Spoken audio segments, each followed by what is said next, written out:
So the next topic we're going to look at ELIF statements, and we're going to carry on with what we were starting before. For the last two topics we've done if and we've done else statements. So we're going to add a little bit more into this program here.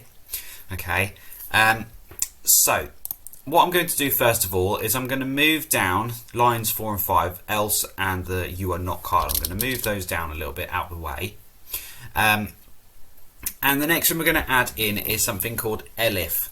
Now if you look on line 2, we've got the statement there, if name equals Kyle.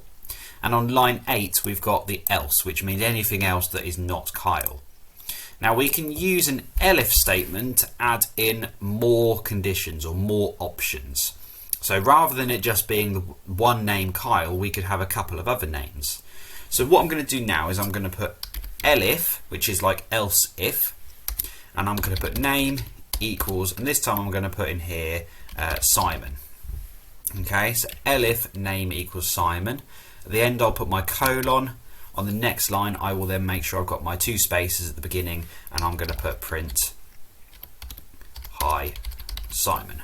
Okay, so what I've now got at the moment is I have got if the name is Kyle, so if they type in Kyle we're then going to say welcome Kyle, or if they type in Simon we're then going to say hi Simon.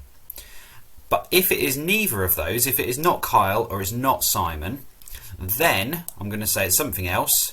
So I'm then going to print you are not Kyle. And I'm going to change the message there and say who are you.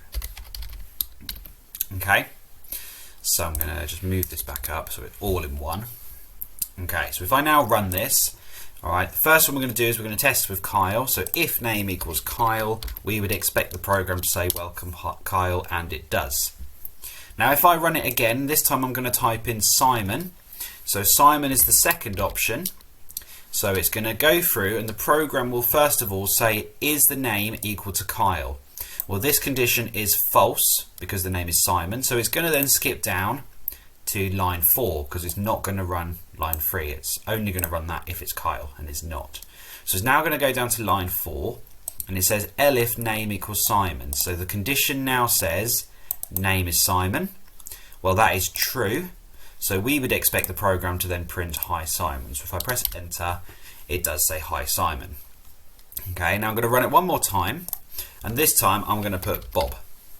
Okay, so if we go through again, line 2, it says is the name equal to Kyle? Well, that is going to be false because the name is not Kyle. So we're going to skip past line 3.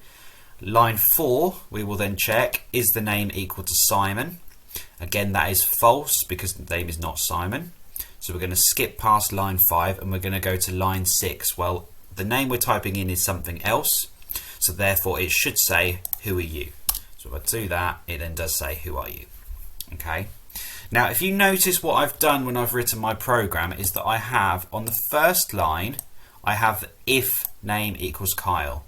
So whenever we use ELIF we have to make sure the first if statement we use is just if. Okay, so always if at the top. Then we can have as many ELIFs as we want inside. We could have 1, we could have 10, 100, it doesn't matter. We can have all of them inside. But we have to have the else at the end. If I was going to move this, say if I put this for example here at the end, so it did if else ELIF, you'll notice it gives me an error. And the reason for that is because we have to have all the options checked first before we get to the else. So we have to make sure we always start with if, always have else at the bottom. Okay, now I'm actually just going to add in one more ELIF just to show you. So I'm going to have ELIF name equals, and I'm going to do Freya. Okay, so if ELIF name equals Freya, I'm then going to put print evening Freya. Okay, so we can have lots more options. So we've got if name is Kyle, or if the name is Simon, or if the name is Freya. And if it is not any of those, if it's not Kyle, Simon or Freya, then we're going to say else who are you? Okay, so we can have lots and lots of ELIF statements, as many as we like. Alright, so that is pretty much all there is to the ELIFs, the if, ELIF and else statements. The next topic is going to look at nested if, which is going to build on this a little bit more. But as long as you are confident with this then you should be fine with selection so far. Okay, so have a go at the challenges on this topic, and then if you have a look at the next topic on nested if statements before you move on.